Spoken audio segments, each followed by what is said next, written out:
This is Mae Brussell on KAZU-FM in Pacific Grove, California. For those of you who are not out barbecuing, or maybe you're having a barbecue and listening to the broadcast at the same time, that would be nice. The subject is whatever you want to talk about for a half hour before World Watchers begins. I'll take calls here at 375-3082. Last week we were talking about movies on television that were emphasizing historical experiences, some hysterical, some sad, not very funny, but there were a lot of good movies last week on Evita Peron and Senator Joe McCarthy and the Rosenberg case. And so regarding the conversation we had, I said I would look in the TV guide on the weekends and alert you to particular programs that might be of interest to you regarding some of the things we talk about on the program. I'll give you the number in the meantime, and you can call if you want to and ask questions or share information that you've seen or read during the past week. Again, 375-3082.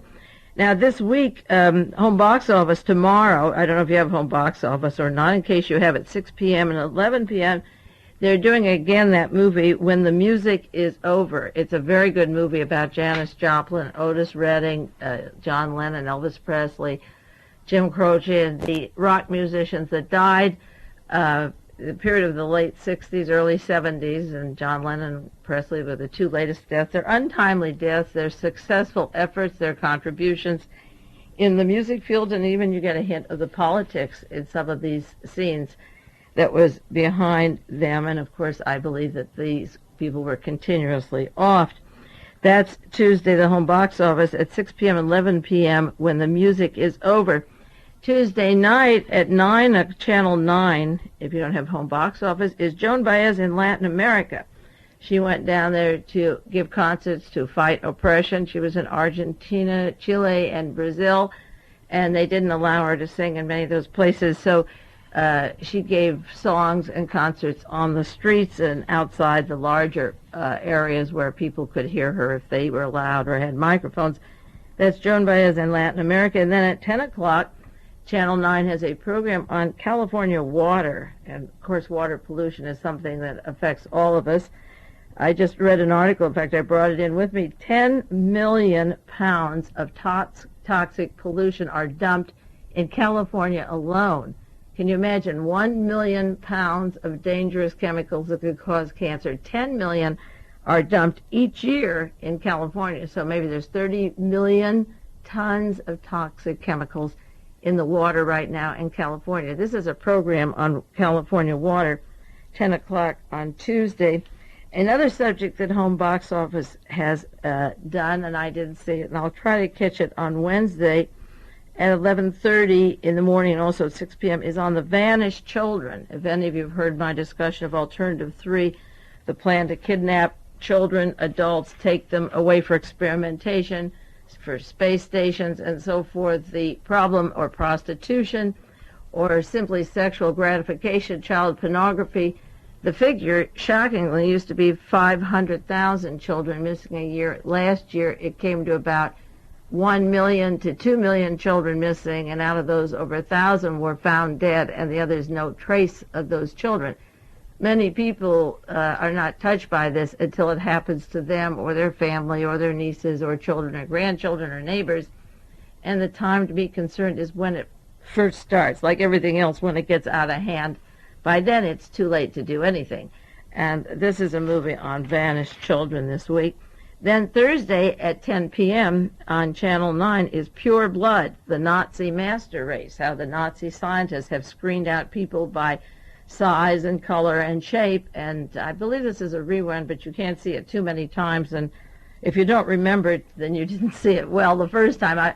There have been quite a few series on the Lieber's Born, the Pure Blood, but they're worth seeing over and over, and I don't think I taped that one. I may tape that off the air. That's Thursday at 10 p.m. on Channel 9, and then Friday at 10 p.m. the NBC on Central America, a special report on Central America. And if people find that we're going into a full-scale bloodbath in El Salvador, Honduras, Guatemala, or Nicaragua, you can't play dumb like people did during the World War II and say, I don't know. There are a lot of chances to see exactly what is happening in those countries, and even the very conservative news media can't help but show you the tragedy that affects these people. So if you have any other suggestions on programs, you can call again, or questions you want to ask. This is the time to ask them, 375-3082.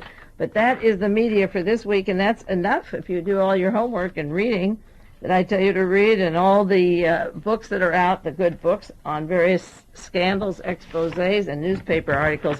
That should keep you busy for the week if you do your homework. And next time I see you, I might quiz you on the homework.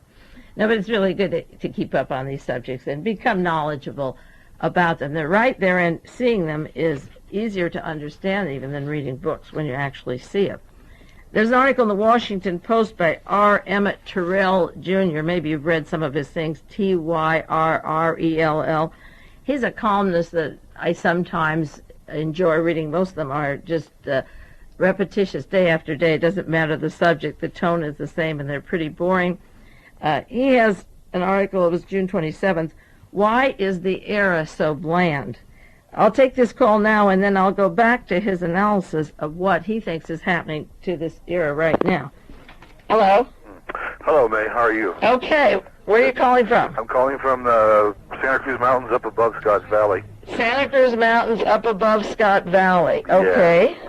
Well, a question I had in mind was recently I saw on the network news, I don't know which station it was, I forget, Eldridge Cleaver spouting off something about death to the communists who step over this line in El Salvador, and what he was is speaking at a pro Reagan administration's policies for South America, and I think it was particularly El Salvador.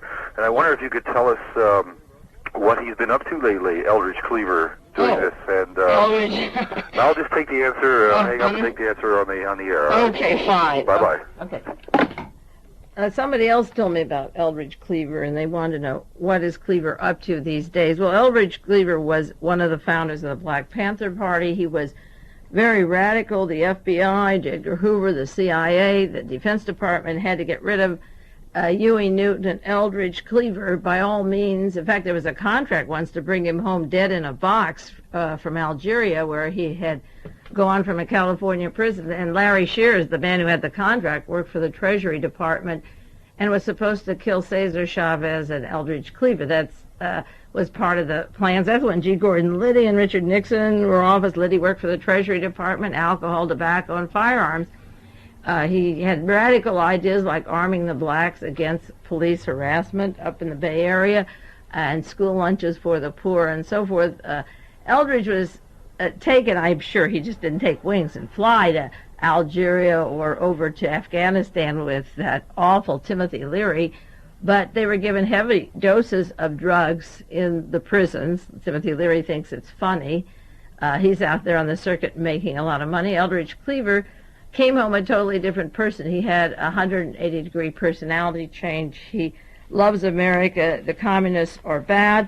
What I think happened was that when he got over there, he thought that the left would embrace him, the Soviet Union, because he was a refugee from the United States. And I think what the Soviet Union thought was that he was a fly-by-night person who they couldn't trust, or could be an agent provocateur like Louis Tackwood, and could be planted, we have many black agents, be planted in the Soviet Union to spy against the Soviet Union.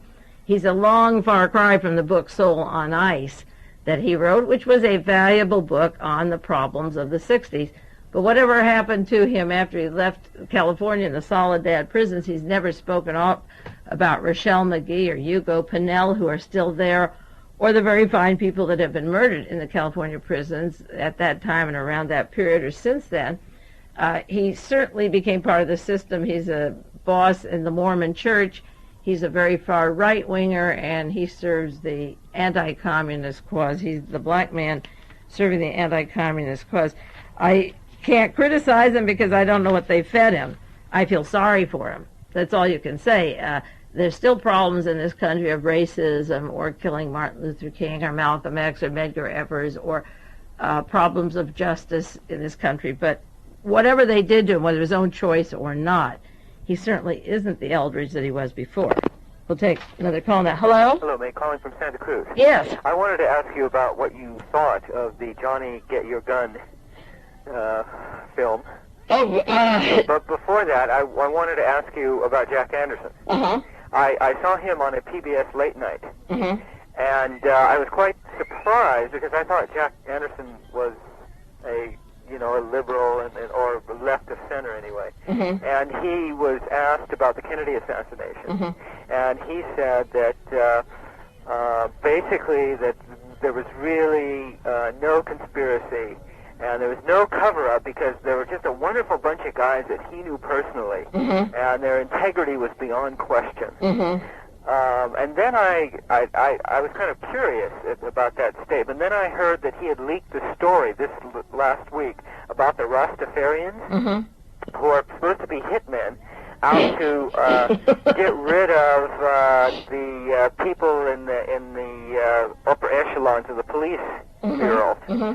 And I remember the radio station out of Berkeley had broke that story, and they felt that Anderson was sort of overreacting at best, Mm-hmm. that the Rastafarians had killed nobody, even if there was such a group. Mm-hmm.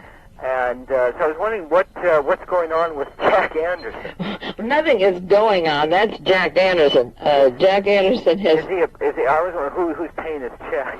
Well, he has a restaurant with Madame Chenault, and he works with Reverend Moon Gang. He's one of the directors of the bank that Reverend Moon has in Washington. Jack is a kind of person who will tell you wonderful things, and then all of a sudden he blacks out and loses his mind on other facts. I think even outright lies sometimes about the Soviet Union. I don't know what happens to Jack Anderson. Frank Sturgis has been a lifelong friend of his. He saw him the morning of the Watergate break-in. Frank Sturgis has fed him information, and he has worked with the anti-Castro Cubans. So, Jack Anderson has or oh yes, Jack Anderson. Oh, I see. Frank Sturgis is his lifelong buddy, and Sturgis was, well, there are a lot of beliefs that he was at Dealey Plaza at the time of the assassination. He certainly was part of the Kennedy assassination and disinformation on Oswald from the moment the guns went off. He used the name Frank Fiorino. So does Jack Anderson know something we don't know, or is he just... Oh, he knows a lot you don't know. He knows a lot I don't know. The assassination. Oh, yes. Is he covering up something, or Oh, he's yes. just dumb? No, he's covering up. And he's syndicated in about 300 papers in the country, and he goes to colleges, and he writes books. And there's a lot of things, when you know these people personally or meet them, there's a lot of things they know, and they tell you they can't tell you. Their interpretation is patriotism. Another sub-level interpretation of mine is they want to make a buck. The other thing is that if they didn't do, say, 1/8 of this shtick, then they couldn't get the other stuff out to you. I see. You see what I mean? In other words, he'll give you 8 or 10 good stories, such as Phillips, chasing Don Freed and the guerrilla warfare in the United States of the CIA, and he was always talking about Frank Turple and Edwin Wilson, and he talks about the role of Henry Kissinger in Pakistan and with Allende and Project Paperclip. Nobody's written about Paperclip but Anderson. And he'll have stories about Mubarak and the murder, linking Edwin Wilson and Frank Turple to the murder of Sadat. He's an invaluable source. But why would he do that if he's covering up? Because maybe he feels that if he hit 100% every day, they just knock him out. In fact, they were planning on killing him. The Watergate. Yeah, well, that's what I heard. That Yeah. he was. I think he every once in a while throws them something that you and I can discern is an outright lie in exchange for other information that is way ahead of its time. So he that can expose all this, and he won't come clean about the. well, they're funny. Seymour Hersh is so great. He broke the My Lai story. He had things on Edwin Wilson. He had things on the CIA, and he had the Frank Sinatra links to the mob and Paramount and Sedona. And Seymour Hersh did a lot of work on the killing of Allende, and he publishes an article in Harper's or somewhere saying the CIA wasn't involved. Now, Seymour Hersh knows that the CIA was involved. And you say, well, Seymour, why are you saying this? He says, well, there's no evidence. I mean, John McCone and ITT, and I can't explain why they do this. Maybe it's because I'm not doing this for a living that I don't have to do it. You know, I mean, I really would like to make a living at it, but I don't try, see. So I can afford to say what I think is true every day instead of three-quarters of it being true. By the way, for you or any listener that hasn't read it, The Village Voice, June 28, 1983. Oh, yeah. It's a nice article by, not by, I don't know who it's by. On the Vatican? It's about Kissinger. Oh, yeah. And Hirsch's book, The Price of Power. What Village Voice is that? That's June 28th, 1983. The article is called Whom Do You Trust? Oh, I haven't seen it. And it's very good. It's written in about 7 parts, and it goes from the 1968 election, the Paris peace talks, Chile and Allende, ending the war in Vietnam, Nixon and anti-Semitism, starvation in Biafra. I'll have to get that. Yeah. And it's got some excerpts from the book. It gives you basically Kissinger's side, and then it gives you Hirsch's side. And I thought it was an interesting article. Village Voice. Yeah, the library has that. People can copy that. Well, that's to answer your question on Anderson. And with Johnny Get Your Gun, I was down Los Angeles last week, so I didn't get to see it. I've seen it. Yeah. And Dalton Trumbo's movie, were you affected by it? Yes, I was. I don't see how you can't be. I know. It's a great anti-war statement, and if people haven't seen it, they can get the book. Okay, thanks a lot for calling. Yeah, I was just wondering if you thought that the character was just innocent, or whether he deserved what he got, or... Well, maybe both. I can't be both, but I don't know. Well, he did give up his love. I mean, he sort of chose love for war. Yes. And I was just... Well, that's one of the things about the Vietnam veterans who have the limbs off and the arms and the basket cases that are housed way up north somewhere that people can't see. They chose the war. They could be like David Harris and go to jail and say, I don't want to kill anybody. If you're willing to kill somebody or a lot of people, then you have to be willing to come home without limbs. I thought it was also anti-Christian, especially the historical Christ. What the Christ tells him that he can't help him and he needs a miracle. And it clearly made the connection between war and holy war. Yeah, well, it's more... Christianity and war. It's more existential. There's no God that's going to help you. You have to help yourself. Right. If you don't want to be maimed, if you don't want to be cut off from the world, left blind and dumb and limbless, if you don't want to be a basket case, while you have those things, speak up and use them. Right. Because then at least you've expressed yourself. But a lot of people lose everything and even their lives, and they have never said a word about all the terrible things that go on. Exactly right. Okay, thanks for calling. Bye-bye. Okay, did any others of you see that movie or read the book? It's very powerful, and it's probably the strongest anti-war statement there is in terms of literature. Johnny Get Your Gun by Dalton Trumbo. And again, if people... It's an anti-war story, but I suppose the real anti-warriors are the ones also who fight in the gutters, like Sartre and Beckett, who fought hand-to-hand in the resistance movement, or who lost their life in the resistance movement, fighting oppression, or people who take the choice when everything is going well, like now, and you have your freedoms, to speak up for those who don't have them, instead of waiting until you lose them, and then yelling, I lost my freedoms, there's fascism here, help me.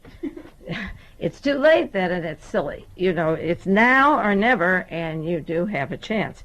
This is Mae Brussell. If you want to call in 375-3082 and share things that you've seen or read, like somebody called in The Village Voice, I'll have to get that June 28th, 1983. It's nice to get an input of what you're seeing and reading. I'll go back now to this editorial article by Emmett Terrell, Why is the Era So Bland? And it tells about the images of people in the news, such as the Pope last week in Poland, that he stimulated millions with his noble thoughts, that he's a stupendous man, that he's unique. But so what? He hasn't managed to change anything or to make any mark on his time. This article says that. He's photogenic and he's inspirational, but he leaves everything as the same. Nobody does what he says and nobody cares what he says. That this is a time of inexplicable blandness. And it says plenty is happening in economics and politics, and month chases month and year chases year, and nothing happens. It's bland. And then he goes on to say, unless I've been deceived, the Kennedy years were distinctive. Unless I was hallucinating, there was a distinctive flavor perceptible through all the various episodes of the 60s and 70s, and even into the Carter years. Now, I have a friend who argues with me about the Kennedy contributions, but this was a young man who wrote his own speeches, who inspired you, even if he only was going to do a third of it and his hands were tied for the rest. He did several things. He sent in the United States federal troops to Mississippi to let a black man go to college where there were whites, and he put General Walker in a mental hospital. He had brought him from Germany with his Nazi past and present, and his links to the Birch Society and infiltrating the American troops in Germany, and he literally called him a mental case and put him in a hospital down there. And of course that may have been the kiss of death for John Kennedy. It was a bunch of accumulated stories, but that was dramatic to see American troops long after the Civil War marching down to Mississippi to say, hey, he's going to go to school with you, and that's it. And then the nuclear test ban treaty.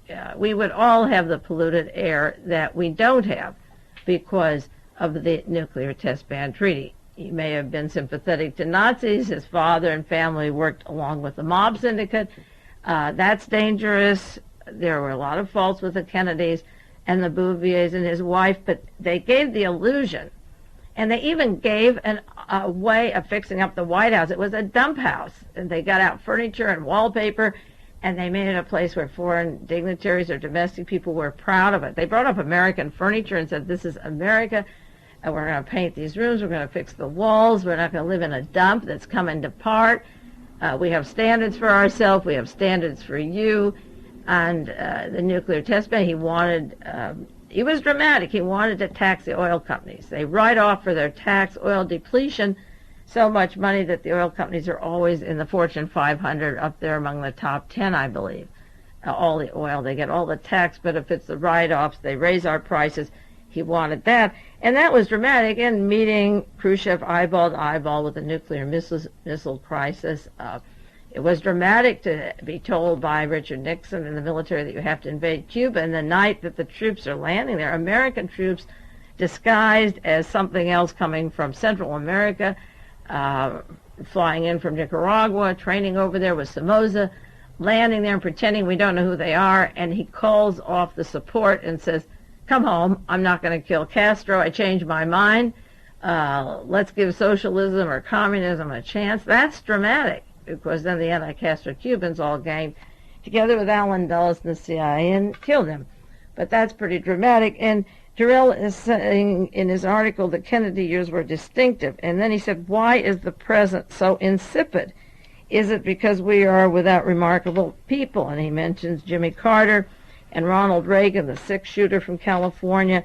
And, of course, you look at the era. LBJ had no charisma or aura after Kennedy was killed. He escalated the war 2 days later. We were killing Vietnamese, Laotians, Cambodians, Indochina, napalm, demonstrations at home, unrest of young people.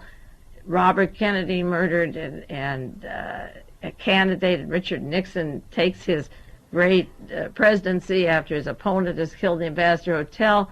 Martin Luther King was killed, Malcolm X. What's left in this country except a bunch of people covering up all the murders? And more besides that, Adlai Stevenson, and it goes on and on.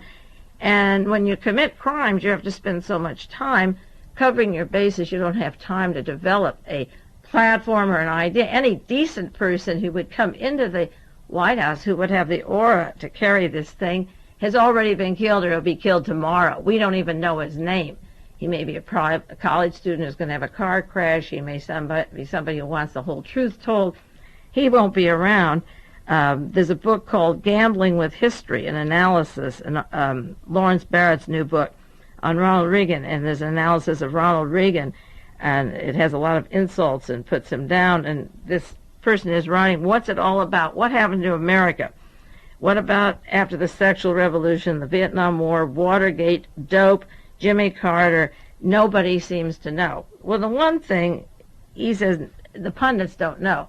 I think they don't know because they haven't faced the fact of the syndrome of assassination. And once they admit that we had a coup in Dallas and that the crooks are running the government, And if they have to be completely swept out, open up every case, open up the archives on the John Kennedy murder, open up the 600 pages on Jonestown that are top secret, open up the 600 FBI reports on Robert Kennedy's murder at the Ambassador Hotel, play the old FBI reports and J. Edgar Hoover discussions on how they had to get rid of Martin Luther King. Put it all out just like a surgeon does. You've got a body with sores, it isn't breathing, it isn't walking, hardly moves. He takes a knife and he starts cutting till he finds what's there. If he doesn't find it, it dies. And if it's there, he cuts it out and maybe radiates it or treats it or does something. But none of these people, they're so smart, these writers, these political analysts, the bankers, the financiers, their banks are going bankrupt and closing, and none of them will analyze how much money it takes to pay off people to kill, to buy off newspapers or columnists. And we're talking about Jack Anderson. What is the price of having an Anderson work with Frank Sturgis for 20 years? Why, when he speaks at a college and he's given $5,000, isn't he asked that question? And why the #1 lecturer on the campus, G. Gordon Liddy? A known murderer, a guy who brags about how he'll kill somebody. He has training in German and love and lore of the Nazis in Germany, a fellow linked to American crime of stealing an election. Why is he #1 with G. Gordon Liddy there with Timothy Leary? A guy who tells people to take LSD. It's like Russian roulette. For every person that takes it, maybe 1 out of 100 loses his mind forever. It's not LSD. It's 20 chemicals and LSD, and I'm not making that up. That's in the Senate hearings, Senator Frank Irving's hearings on mind control and the substances in the drugs. Timothy Leary can swallow them, like you do sugar cubes and say, look how great I am. What has he written? What has he done? He goes around the country, take it on, turn on. He's written a book. He lectures. These are the scum of the earth. And when the scumbag get the attention of the college students, then it's even worse because they can't even distinguish between right and wrong. That's like inviting Al Capone to Harvard to tell him how to make money. It's so turned around, the morality of it, that the universities and the Board of Regents allow it and present them as superstars, or even people like Jack Anderson. He doesn't say when Jack Anderson speaks, this evening I'm going to talk 20 minutes, and the rest of the time I'm going to answer questions. When I used to go to colleges and speak, that's what I did. 20 minutes of talking, and the rest ask me anything you want, because I'm there to answer your questions. They speak until the bell rings, got to clear the hall, get in the limousine, and go. And you can't ask him why he works with Frank Sturgis or covers up the John Kennedy murder all these years, and why he covered up the Dorothy Hunt plane crash, or Robert Kennedy's murder, why he won't touch it. They should be asked these questions. They should be nailed against the wall for evading them, because I think they are the tone for future generations. And these columnists write story after story complaining about the era. And why should they have the right to complain when they're not doing anything about it? Well, we're going to take a 1-second break here. I'm turning off the switch for the telephone work because it makes a hum on the tape, and we had trouble with the tape. And a lot of people are busy tonight partying. It's 4th of July. I don't blame them. So we'll take more calls next week, and we'll swing right to World Watchers and be with you pronto, right after the disclaimer comes on. Well.